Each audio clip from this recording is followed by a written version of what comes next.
Are you having another manic Monday? Whoa, whoa. No matter your title in the nonprofit world, are you always being asked to do more with less? More with less. Or maybe you're stuck doing the same thing with fewer resources. Fewer resources. Then the team at Agile in Nonprofits, a service of DH Leonard Consulting, will help nonprofit professionals just like you learn how to embrace an agile mindset and how to implement the Scrum framework in their team settings to help create twice the impact in half the time. You can learn more and download their free Getting Started with Scrum checklist at agileinnonprofits.com. 'Cause it's always just another manic Monday. Well, hello there. I'm Kimberly Hayes Muga. And I'm Amanda Day. And you know what? You're listening to the Fundraising Heyday podcast. We're here to help you make sense of the complex world of grant seeking and fundraising, including how to do those things. But we also want to talk about working together to change the whole world and system of philanthropy for the better. And we've got new episodes dropping every 2 weeks, and they typically include cheesy songs and sound effects because learning doesn't have to be boring, y'all. And you don't always have to sing in tune to have a good time. Thank goodness. This podcast is brought to you by our Season 6 sponsor, D.H. Leonard Consulting and Grant Writing Services. Their team can help make grants less stressful by assisting you with grant readiness and training, grant research, grant writing, mock review, as well as providing numerous DIY resources, guides, and templates. Don't let grants stress you out. Did you know that with every Fundraising Heyday episode, we create a coordinating blog post on their website, dhleonardconsulting.com. Check it out today. So before we get started, I just wanted to let y'all know, whether you're watching or listening and watching or just listening, it doesn't matter. But we have a really big announcement about something cool and free, and we're going to talk to you about it at the end of today's episode. So shameless plug finished. Let's hop into what we're talking about today. So think about today's episode as kind of just a big old layer cake of information about something that will affect every one of us, regardless of whether you're writing this grant, managing this grant, or just existing somewhere in the United States. And you can think about that cake metaphor, even if you don't like cake. But if you don't like cake, like if there has never been a cake baked that pleaseth you, who hurt you? Okay, because just that's all I want to. That's it. Yeah, I'm right there with you. Love me some cake. But before we get into grants or cake or any other topic that we've been baking up, see what I did there? I want to first make sure that we recognize National Nonprofit Day, which is August 17th. Yep. And the nonprofit field represents 10% of the United States economy. So, which I don't think I knew that till we did some research on this. It's big. It is big. And it's a great time this month to recognize volunteers and staff and partners and supporters and basically everybody and everything that helps you come together and do the work that makes a positive difference in the communities that you serve. So, also, I would like to say too that August is National Black Philanthropy Month as well. It is. So it's a great time. It's always a great time. You don't have to wait for Black History Month or Black Philanthropy Month to reach out to your friends and colleagues who are Black and are in philanthropy. This is a year-round discussion, but I think it's great to have a special month to recognize all the wonderful things that Black philanthropists and grant professionals and fundraisers and nonprofit leaders are doing, especially when you look at the fact that securing particularly grant funding for agencies that are led by Black people and other people of color is not an easy thing still. Yep. So let's try and And change it. very true. So I also want to point out a little scheduling thing going on. We teased up at the end of our last episode where we talked with Art Cerna. We teased up that today we were going to be talking with an individual or two about this nonprofit partnership program. Schedules can be complicated when you've got 4+ people you're trying to get on the air in the middle of crazy grant deadline season. So we couldn't align schedules. So we're going to regroup. That'll happen at a future time. But, Kimberly and I always have a whole host of topics to discuss. So we're going to spend some quality time today with the BIL, and that's the Bipartisan Infrastructure Law. I would just like to point out that it's always good quality time, Yes. whether or not what with scheduling or whatever. And if you don't know what the heck we're talking about, don't worry about it. Let's get into it. Let's go. Let's go. There we go. Yep, moving on. So we're going to call it BIL, right? Bipartisan Infrastructure Law. A brief background. So it's around 1.2 trillion with a T dollars. So some huge transformative law to transform, enhance, and augment all sorts of vital projects across the country. I feel like right? we need a sound effect when we're suddenly talking about trillions, like cha-ching. I mean, trillions. That's a lot of money to be putting into things. Yeah. Yeah. Okay. Let's go. $1.2 trillion. Cha-ching. There we go. Amanda Day for the win.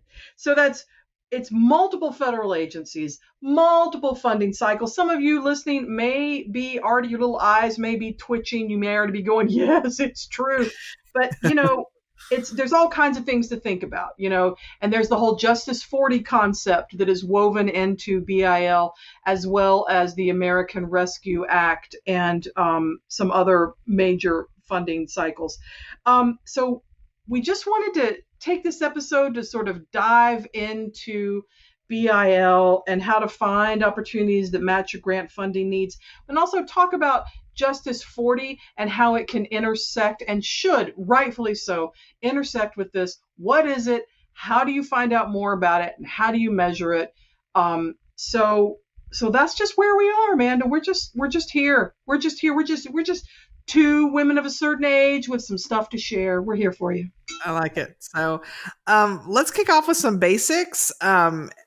I'm going to read a couple of these things because I want to make sure I get everything accurate. Yeah. So in November 2021, President Biden signed into law the Infrastructure Investments and Job Act, which is IIJA. They've changed the name to Bipartisan Infrastructure Law. Well, I think it's like they've nicknamed it BIL. There you go. Yeah, BIL is like, much easier. Like Obamacare, Yes. It's like they just were like, we're calling it that. Like there's certain policies that our current president, Joe Biden, is calling Bidenomics. I'm like, okay, yeah, that's whatever. Okay. It's catchy. Yeah. And so that $1.2 trillion cha-ching mark, it breaks down approximately into the following categories. So we've got roads and bridges at $110 billion. Also, public transit at $39 billion, passenger and freight rail at $66 billion, electric vehicles at $7.5 billion, internet access $65 billion, modernizing the electric grid $65 billion, airports $25 billion. I bet Atlanta could use all of that all at once, right? They're always constructing something down there. I was down there the other day for a meeting around there, and I'm like, y'all are building another runway, and it seems to be coming across this road. It happens. Okay. Yep. Then we also have water and wastewater at $55 billion. So it's a lot of money spread out over a lot of different agencies. Okay. And that doesn't even include the Inflation Reduction Act and the American Rescue Plan. So, more money through those programs as well. So, basically, it's all great news, right? We've got millions of dollars of awards that are already out there. Some Yep. people have already received funding, but there's still more available. And there's a critical component needed to secure this funding. And that's where we're going to get started. So that's where the Justice 40 that I mentioned Mhm. comes into play here. So let me talk a little bit more about that. And I'll be glancing down. If you're watching this on YouTube, don't at me because I'm looking down because we want to make sure we get it right. So they'll be glancing at notes. So let's all appreciate thoroughness, you know. So again, as Amanda said, Justice 40 cuts across BIL, IRA, and American Rescue Plan. We're focusing today on BIL because it's a mighty, mighty thing. So we just wanted to make sure that we also teased out Justice 40. Think about Justice 40 as sort of a lens to view all of these grant opportunities. And it's a nickname, just like BIL, right? It's a nickname for Executive Order 14008, which does not roll off the tongue, I have to say. But Justice 40 stands for 40% of the overall benefits of certain federal investments, right? So grants in this particular case, 40% of the overall investment that they're making through our example today, BIL, must go to disadvantaged communities that are marginalized, underserved, and or overburdened by pollution. And you may be asking yourself, well, that's what the census is for. I've got this, or oh yeah, I know we've got all of this and we can demonstrate it. Not so fast. Amanda's going to come in a few minutes and kind of talk you through the tool that you need to use to do that. And she's talked to folks who have direct experience and is going to be sharing that with you. So when you're looking at Justice 40, we talked about disadvantaged communities, marginalized, overburdened by pollution, underserved. Justice 40 is also playing a big role in BIL and other funding sources that are including things like affordable and sustainable housing, training and workforce development, and remediation and reduction of legacy pollution, which kind of ties into the big four of that one about being overburdened by pollution, right? Because it's no secret. It's no secret that if you're poor and you're living in a neighborhood that whether other people of low income and you're a person of color, chances are the environmental issues are going to be deeper and stronger and more harmful than if you are not living in those. That is not me pontificating. That's just some facts. So kind of going along with that, Justice 40, that lens is also really going to come into play around bigger projects, municipalities, counties, states working on critical clean water and wastewater issues. So that we don't have, Flint, Michigan is still ongoing, isn't it? I'm like, so we don't have another Flint, Michigan. Fair. But we also need to clean up what's happening in Flint, Michigan, or Jackson, Mississippi. Just some examples of places where people of color are not having access to the things that they need. And the thinking behind Justice 40 in this sort of government programming giant infrastructure program is to ensure that funding and planning around these issues that affect these communities goes into each of the grants. So that's kind of where we are, just sort of that's the overview.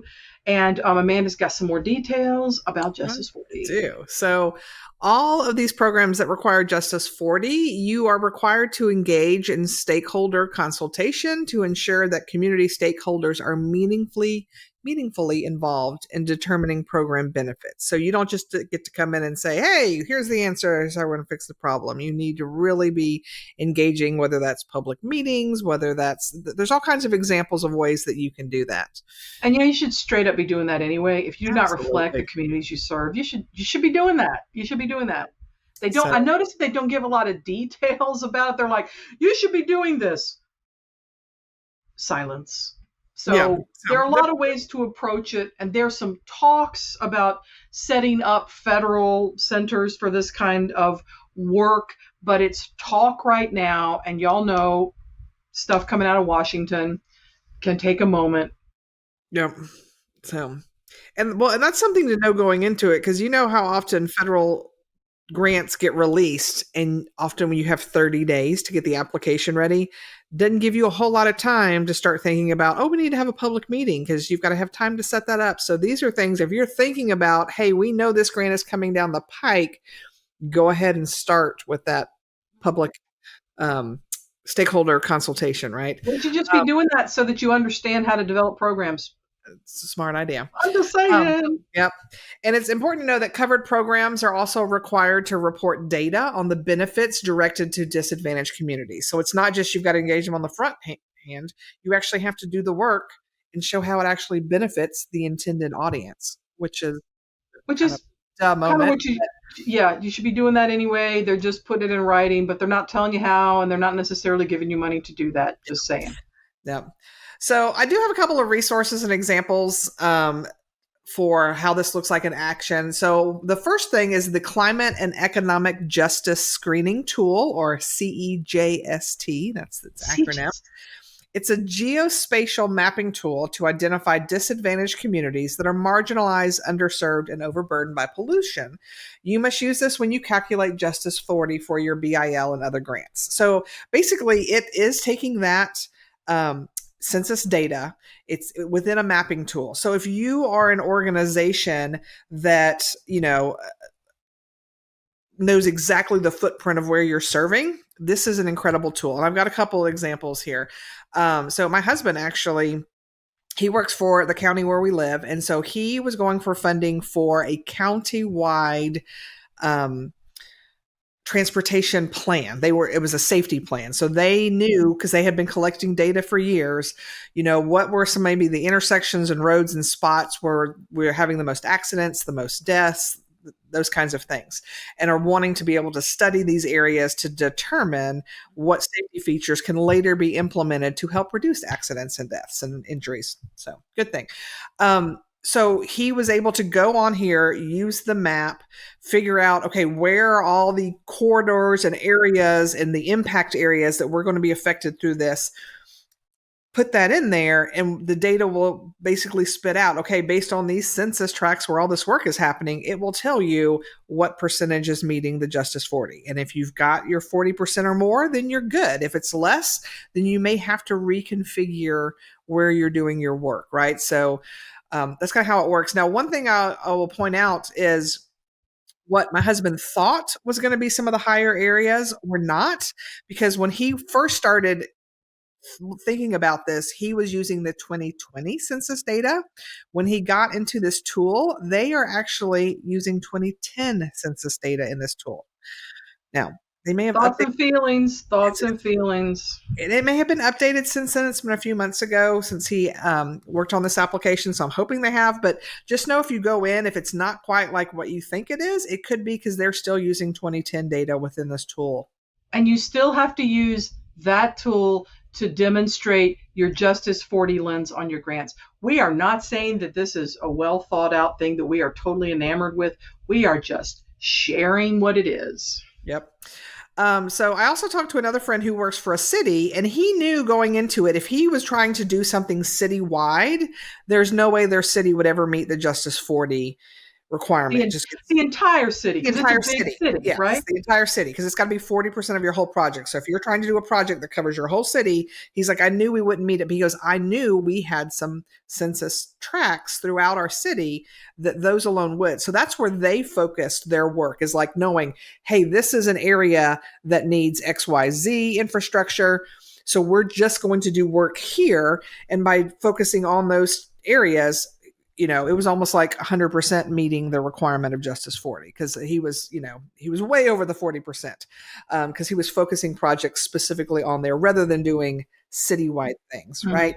Talked to another friend, grant consultant, that was working on a grant for a university, and she said she found it very, very difficult, because when she's providing work for students, she's like, they come from all over the country.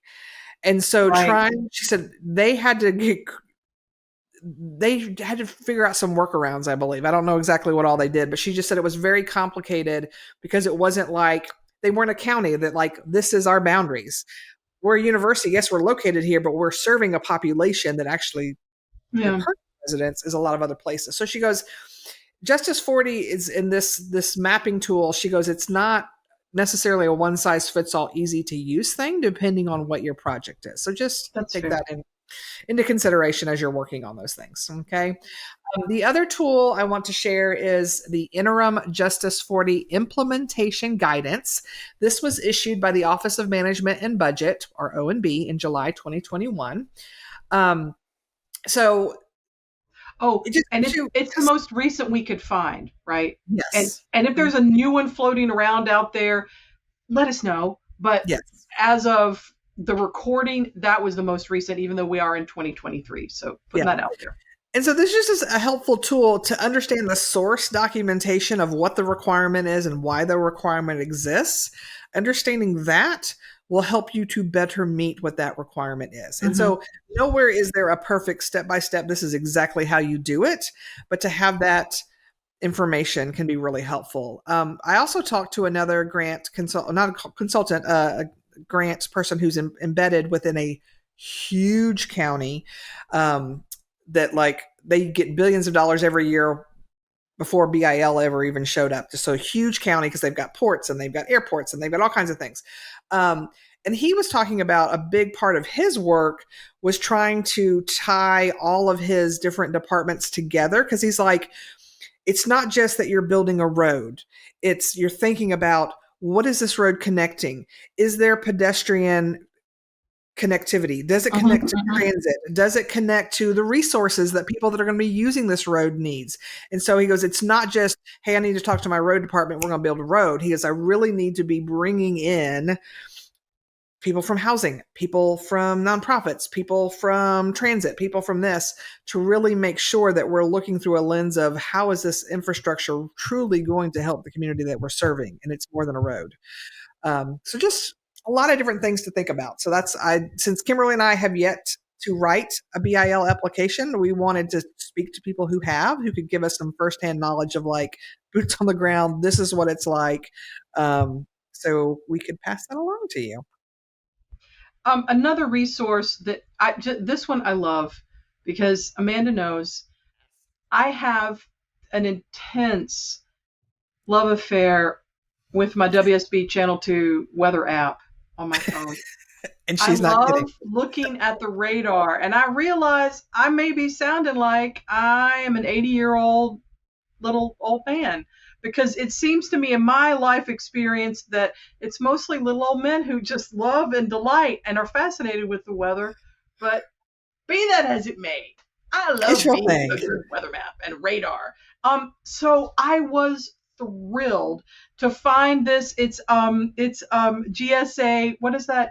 Government Service General in Services General Administration. Service They Administration. set the like the per diem rates the They government do. agencies I always want to break down acronyms, and then I realize that I'm so bad at that because I'm so used to just saying GSA. So thank you for that, General Services Administration. They're like the fine print agency for the federal government, Yes. right? Where it's like Yes. fill out this form and it must be done this way and da da. GSA, but they have this map that it's a series of maps and it's related directly to BIL, right? So I'm bringing it back, y'all. Don't despair. So it's called the I want to get this right, the Data to Decisions Digital Dashboard, which is DDDD if you are using an acronym. And it's a fantastic, seriously, it's a fantastic overview resource, particularly if you are talking, if people have questions about this, because you can they update it monthly. So it's not like in real time. But it's Yeah. super useful to look and see, and it's all about where BIL funding has gone, and that's usually like 2 months back. Like for example, July they were talking about um, grants by Yeah. the end of May, if that makes sense. But you Mhm. can go on and look at that, and then you can click on maps and drill down I used it on my desktop workstation area, not on my phone, so I can't speak to how good it is on the phone, on a smartphone. But it was so useful to drill down and see by state what's going on. They break it down by discretionary and formula, so you can look at grants that are competitive, aka discretionary, and you can also see the grants that are formula, which are passed down through states, and states distribute them into certain communities based on a federally designed and approved formula that may be related to, different aspects of demographics, population, income, all sorts of things that go into that. So while I wouldn't go to it as let me find out which grant opportunities are open now. No, but to go through and get like an overview to talk through the BIL process with clients or your employer, to explain this and also track what's going on not only across the country but in your state around this. And also to drill down and see if you are working for a municipality or county and you see, I'll use Georgia as an example, that 2 counties over, they already got a grant to do this thing. Oh, maybe you want to pick up the phone or get to tap it on your keyboard and connect and see how their experience was if you were thinking about the same thing. So I would so do that. Yeah, right. I mean, I've never written one. I'd be calling all kinds of people for advice. I mean, and it's free. It's free if you have access to the interwebs. It is free and you can find it. So I was just real thrilled about that. And you can also access data sets, which, yes, I downloaded because freakishly nerdy about certain things sometimes, where you can look at, you can like go through and analyze the actual data set that was used to create these maps. So if you really wanted to drill down into more detail, you were preparing a presentation, or you just like looking at things not in a map. Also who hurt you, because really, but you may not. You may be a different kind of learner, and a spreadsheet may be your love language. I'm judging a little, but I'm really not judging. That could be the way to go. So you can download data sets and all of that. Much like the census information, it is free. And I'm always delighted when there's something good that is free and it's from the government and it like works, because those things don't always go hand in hand. But it's there for you. Your tax dollars at work. So Data to decisions, digital dashboards. And when we're talking about this podcast, and we'll put it in, we'll put it in and we'll put links on our YouTube channel. Actually, we've mentioned a ton of resources and you're probably like, great, but it would be really nice to have the exact link. We'll do some show notes on our website. So if you want to mosey on over to heydayservices.com, that's the best place. We don't typically do show notes, but when we have something like this that we want to get you right to the source, we're going to do some show notes for this one. So heydayservices.com and find this episode and under season 6, and there'll be some great links for you there. All the stuff we've talked about today. And we are exploring transcriptions and other ways to make our podcast more accessible to people. That's in the works, and it's probably going to be rolling out with season 7 as we figure out what's going to work best for us. So just wanted to let you know, we just really want to make sure that we're accessible to everyone who would like this information. And it's just a process, and we appreciate your patience as we work through it. There you go. So I guess a bottom line here is that BIL and other newer federal grant programs, and all kinds of grant programs, really. I mean, just the big picture, that these programs, all sorts of grant cycles, private, public, they have the power to transform communities for the better. I feel like we can all agree on that. And that's sort of my eye on the prize. That's sort of my true north. That's the lodestone that gets me through a lot of grant projects where I'm just like, good Lord in heaven, really, with your attachments and your portals and all this? It's like, no, there's a greater good, and I need to keep my eye on it.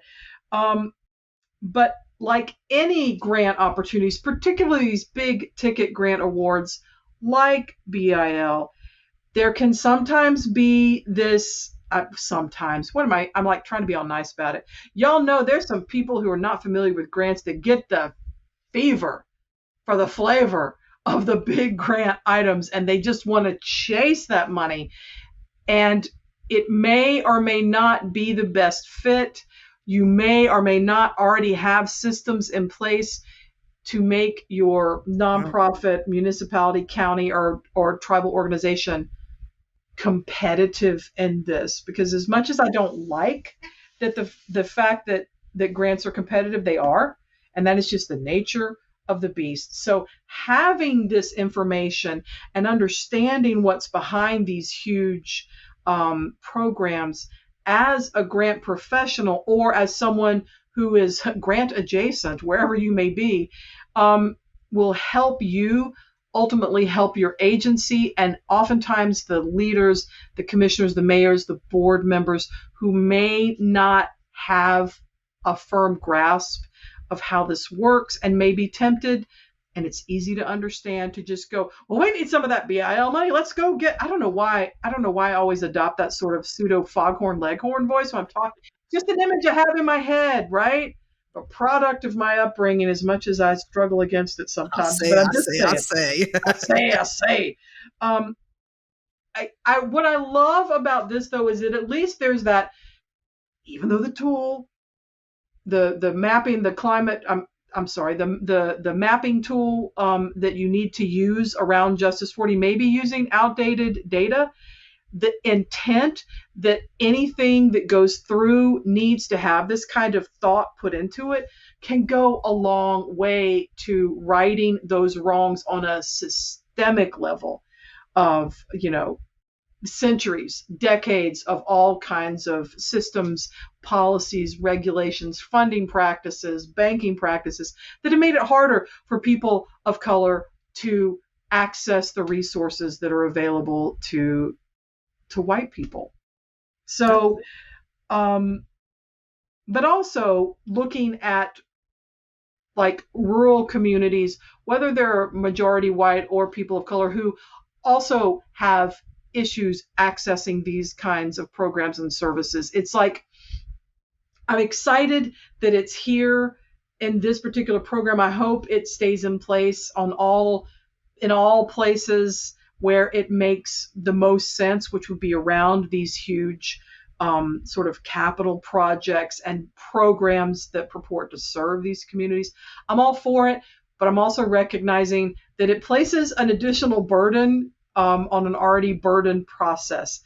I Yeah. do think it's a step in the right direction. And I do think it is always the right thing to do to make sure that the community's priorities or your client's priorities or the community you serve, that those priorities are coming first. I mean, it just makes good sense. Yeah. It's just the right thing to do. Yep.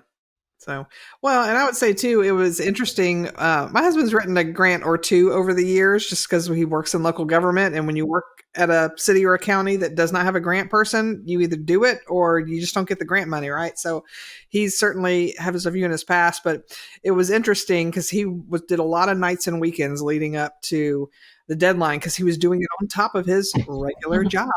And hearing him make a lot of the same complaints you and I have made about the grants.gov portal, the limit. He was like, I have so much to say and I only have this much space. And I'm like, preach to Welcome. the choir, my friend. Welcome, Bentley, to our Yes, world. Welcome. Come in. Hello. yes. Hi. Hi But there. the trick is he knows the information he's talking about. Like he is a subject matter expert in what he was writing about. He understands the public information process because that's what he does all the time he deals with zoning and building. And so he knows that. And he's a darn good writer. He may not be a grant writer by trade, but he knows how to write and to communicate. So those skills let him in. They got funding. So they got, I think, the second largest award in Georgia. He was so proud of that, as he should be. Rightfully So, so. especially we Ka-ching. live in, yeah, we're not in Atlanta here. And so he was very happy to be able to get the second biggest planning You grant. are in the Atlanta MSA, the Yes, Metropolitan Statistical we Area. are. Barely. But We're at the very top. Yeah. So smaller, more rural community in regard, as compared to downtown Atlanta for sure. So certainly, anyway, but either way, no matter who you are that's having to write and deal with these grants, I get that it can seem overwhelming, especially as all these programs seem to be coming out at once. I know a lot of grant people, in particular, that work for local governments, especially that are just up to their eyeballs in deadlines right now. So The trick is to remember that everybody's in the same boat. Okay. Just like every other grant, when that RFP comes out, you want to read it. You want to read it for content. If you're like, what are you talking about? We have an episode, 1 or 2 episodes ago that actually talks about how to read a federal RFP. So that may help you out, but you want to read it. If you have questions, do not be afraid to call your funder. And if you're not used to federal grants, let me tell you, there will always be at least one contact. That is their job. I have asked questions like, in section 3, question 2, I don't understand the question. Can you help me clarify this? I have talked to funders going, hey, this is the project we think we want to do. I feel like it fits, but before I spend all this time, I'd love to walk you through it and make sure I'm on the right track. Some of them will actually help give you guidance. Sometimes they may say, well, do what you think is best after reading the RFP, but you never know until you ask. So don't be afraid to ask your funder for help. And again, pay attention to those deadlines because they ain't kidding about it. If it's due at midnight on Thursday, August 3rd, guess what? It's due at midnight on Thursday, August 3rd. And so there is no wiggle room. So take a deep breath, do what you can. Good luck, Godspeed, and hope this was helpful. So, as always, we're just so glad that you choose to listen to Fundraising Heyday, right? Makes all the difference. Amanda and I love, boy, we can yak about anything, but it's like, it's been such a special experience since 2017, really, to put all this together. But we're not just doing it for ourselves, obviously. We're doing it for y'all and to learn and share and just sort of go along this journey together. And so we're branching out as one should do. And we have this cool new free thing that's coming up. And we are recording this. This is an announcement of a cool free thing that is taking place in August 2023. September 2023. Recorded in August 2023 about September 2023, because I know a lot of people go back and listen to our episodes later. So there'll be other cool free things, don't despair. But this particular cool free thing is we're hosting a live free Ask Us Anything About Grants. Ask Us Anything About Grants. And so it's Wednesday, September the 13th from 2 to 3:30 p.m. That's right. 90 minutes of asking us grant related questions, and you don't send them in advance. You ask the question, you put it in the chat or you put it in the Q&A, and we go at it. So it's 2 to 3:30 Eastern. And we're real pleased that Kim Joyce and Associates is sponsoring this for us so that it can be free. Right? It can be free for y'all. Kim and crew. And so thanks for that. And if you want to register for this, it is free, but you need to register to get in there because we have limited attendance, right? So go on over to our website, heydayservices.com. That's HAYDAY services.com. And you'll find it on like the landing page, and you can click and register. And that's it. And then you'll have a link, and we will see you there. Thank you again to our Season 6 sponsor, D.H. Leonard Consulting and Grant Writing Services. We appreciate their support in making grants less stressful. Visit their website, dhleonardconsulting.com, to download their latest resources today. We're so honored you chose to spend time with us today. Be sure to join us again in 2 weeks. We've got a guest interview that covers things like getting what you're worth as a grant professional. We're talking artificial intelligence, business building, and just so much more. So you don't want to miss this interview. We'll see you then, folks. Bye. Bye.